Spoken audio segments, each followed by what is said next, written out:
Bapak Ibu,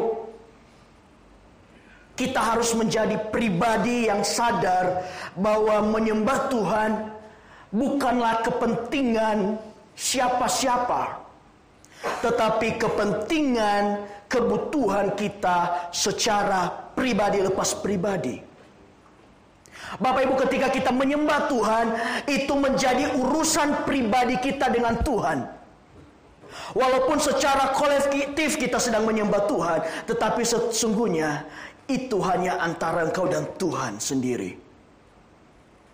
Di firman Tuhan dikatakan, persembahkanlah tubuhmu sebagai persembahan yang hidup, kudus dan berkenan, itulah ibadahmu yang sejati. Bapak Ibu, kalau kita ibaratkan di perjanjian lama, setiap orang untuk menghapuskan dosanya, pelanggarannya, dia membawa binatang untuk disembelih, Bapak Ibu. Tapi sekarang bukan binatang yang kita bawa, tapi diri kita sendiri. Tapi kalau saya umpamakan, kalau kita datang hanya diam, bukan menjadi penyembah, tetapi menjadi penonton penyembahan, maka kita ibarat membawa binatang persembahan kita, tapi kita tidak lepas untuk dikorbankan, untuk menjadi sesuatu yang berbau harum di hadapan Tuhan.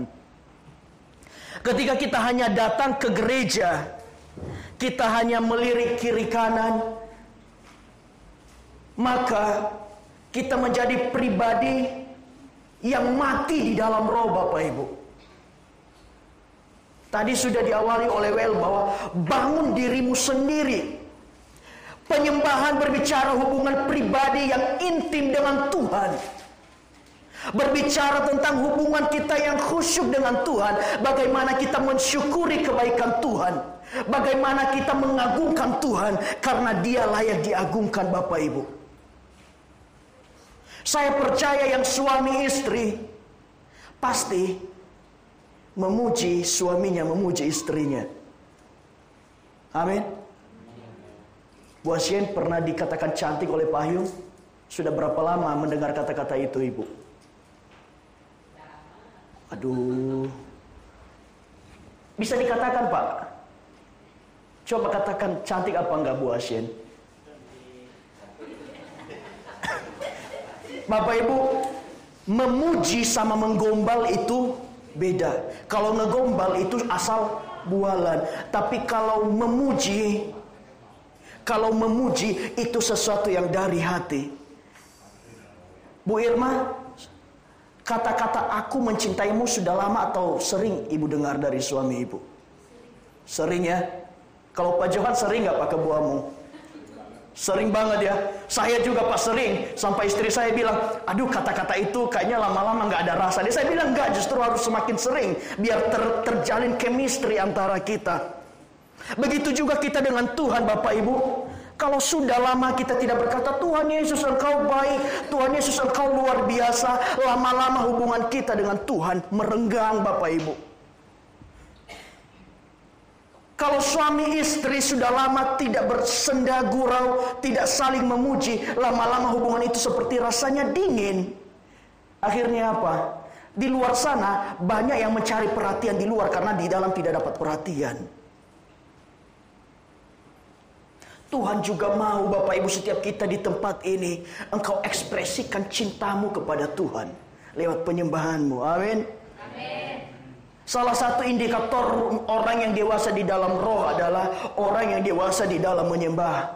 Bapak Ibu, kalau anak kecil untuk makan itu harus dipaksa. Bahkan sampai ada atraksi pesawat terbang turun ke mulut seorang anak supaya dia bisa makan. Tetapi kalau Rio itu gak perlu disuruh makan, dia yang cari makan karena dia sudah dewasa. Kalau Nelson mungkin masih disuapin untuk makan. Tapi kalau Rio, saya percaya sudah tidak disuap oleh Bu Asien, apalagi Pak Santo. Begitu juga kita di dalam Tuhan. Kita tidak perlu menunggu instruksi dari seorang WL. Mari kita angkat tangan, baru kita angkat tangan. Mari kita buka suara, baru mau kita buka suara. Ini berbicara tentang hubungan kita dengan Tuhan. Jikalau kita merasa sayang, mengasihi Tuhan, merasa berterima kasih kepada Tuhan, maka kata-kata itu akan otomatis keluar. Baik engkau menyembah di dalam kata-kata yang indah ataupun engkau menyembah dengan bahasa roh, saya percaya itu sudah menjadi gaya hidup orang percaya. Bapak Ibu, saya mengerti masa-masa COVID-19 cukup melemahkan kita. Kita tidak ada komsel, kita tidak ada khotbah. Sehingga pertemuan kita hanya di gereja ini pada saat ibadah raya. Tapi saya rindu Bapak Ibu berdoa, Bapak Ibu, setiap kita yang di tempat ini juga tidak hanya menjadikan waktu penyembahan ketika hanya ada di gereja beribadah raya. Tapi saya rindu setiap Bapak Ibu membangun mezbah penyembahan sendiri di rumah. Amin. Ini berbicara tentang hubungan kita yang intim dan pribadi dengan Tuhan. Kita sembah, kita puji Tuhan, berbicara tentang pengagungan kita kepada Tuhan. Bapak Ibu, saya percaya kalau seseorang telah berbuat baik kepada kita, kita akan tunduk, kita akan merasa segan, bahkan kita akan puji dia. Ini terlebih-lebih Tuhan menyerahkan nyawanya bagi kita supaya kita selamat. Betapa kita tidak mau bersyukur Bapak Ibu. Betapa kita tidak mau berterima kasih. Betapa baiknya Tuhan. Nah, Bapak Ibu, penyembahan, sekali lagi saya katakan, penyembahan bukanlah kepentingan siapa-siapa, bukan kepentingan kiri kanan, tetapi kepentingan kita secara pribadi dengan Tuhan. Ketika kita sudah menjadi orang yang hidup kudus, hidup yang sesuai firman Tuhan, hidup yang dikuduskan oleh Tuhan, maka salah satu wujudnya adalah kita menjadi orang yang menyembah di dalam roh dan kebenaran. Kita tidak menjadi pribadi yang harus dipaksa-paksa sampai mungkin WL depan harus teriak, mari kita sembah Tuhan, mari kita sembah Tuhan. Kita bukan seperti anak-anak yang dipaksa untuk makan, tetapi kita tahu keutuhan kita. Kita mau menyembah Tuhan karena kita percaya di dalam penyembahan Tuhan sesuatu pasti terjadi. Kuasa-kuasa kegelapan dipatahkan dalam nama Yesus ketika kita menyembah Tuhan, Bapak Ibu. Mazmur 22 ayat 3, mari kita baca sama-sama. Mazmur 22 ayat ketiga.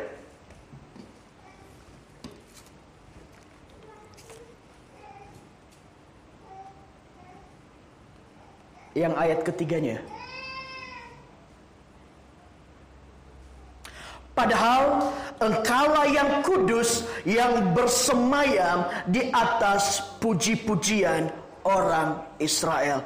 Bapak Ibu, percayalah bahwa ketika kita memuji menyembah Tuhan, maka dikatakan yang bersemayam di situ adalah Allah kita. Jadi ketika kita menyembah Tuhan, Allah hadir di dalam penyembahan kita. Kita mengundang Tuhan hadir di dalam ibadah kita, di dalam kehidupan kita, di dalam diri kita. Karena pada dasarnya kita ini adalah apa? Bait Allah, bait Roh Kudus. Ketika kita menyembah Tuhan, maka percaya Allah hadir. Dan itu berbicara tentang hubungan yang intim, hubungan yang manis antara engkau dan Tuhanmu. Tidak peduli kiri kanan. Engkau mau menangis ketika engkau menyembah Tuhan, tidak usah pikirkan kiri kanan. Karena hanya engkau dan Tuhan. Hanya kita dan Tuhan Yesus Kristus. Bapak Ibu, di dalam penyembahan akan ada hal-hal yang luar biasa ajaib terjadi. Karena di dalam penyembahan memang sifatnya tidak ada unsur meminta di dalamnya. Karena penyembahan berarti kita menyembah, kita memberikan. Tetapi ketika kita menyembah Tuhan, Tuhan disenangkan. Apa yang tidak kita minta, Tuhan sediakan di dalam kehidupan kita. Makanya jadilah penyembah yang menyembah di dalam roh dan kebenaran.